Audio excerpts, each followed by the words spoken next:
All right, this is a 1969 Honda 750. The model is the K model. A lot of people call them K0s because the models that followed the 750K were the K1, the K2, and K3. This particular K model Honda is a Sandcast 750.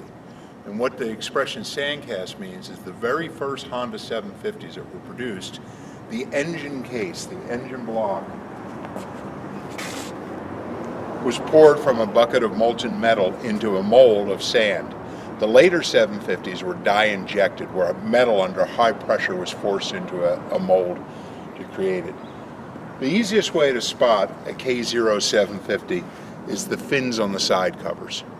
So the K model 750, which was the 69 and 70 750, had openings, fins on the side covers. It's the only one of the 750s that had that. The later 750, the K1 750, looks very similar, but it does not have the fins on the side covers. The Sandcast 750 has many unique features about it. About 90 different features between the regular 750 and the very early model Sandcast. One of the most obvious is this duckbill on the back of the seat. You can see the gauges are a little bit different, but the back of the gauges is a lot different. One of the things on the gas tank is the Sandcast had what's called a wrinkled gas tank, and if you look at the inside of the gas tank, the bottom surface of the gas tank was formed in a manner that left wrinkles in the metal. The later gas tanks, the non-Sandcast, did not have that. The kill switch is black. That's unique to the Sandcast 750s. The later ones were red. This is called a dog dish cap on the master cylinder cover. The later ones were smooth. The mirrors were these clamp-on style mirrors that were adjustable, and the thickness of the stem was unique to the 750.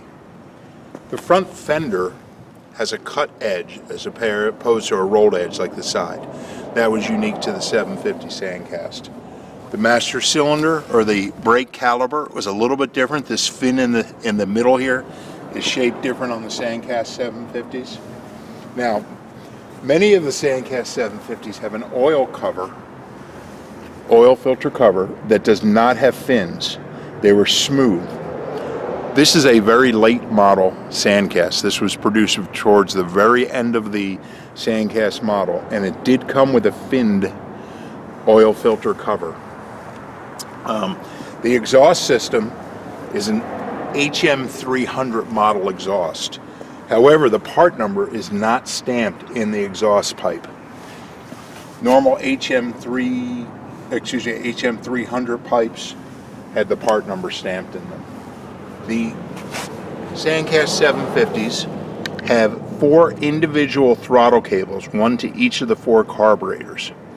The other feature that's unique is the airbox is smooth, and it's painted the same color as the body.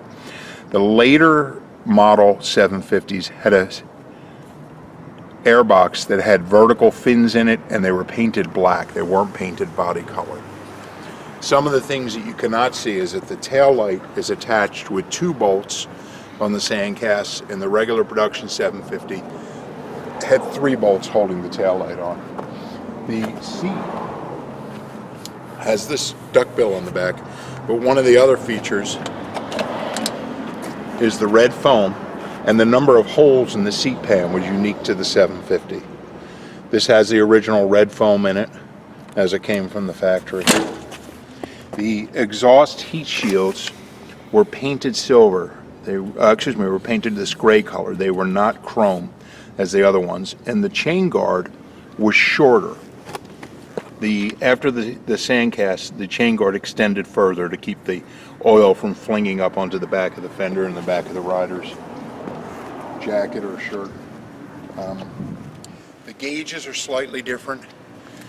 You can see on the back of the gauges here, this is a rough cast finish, and that was only unique to the Sandcast 750. That's just a few of the items that make the Sandcast 750 unique from the other Honda 750s. One of the other things that's easily spottable is the clutch cover is held on by 9 screws. On the non-Sandcast 750, there's 10 screws around the perimeter of the clutch cover. And that's one way that you can spot the Sandcast engine pretty easily.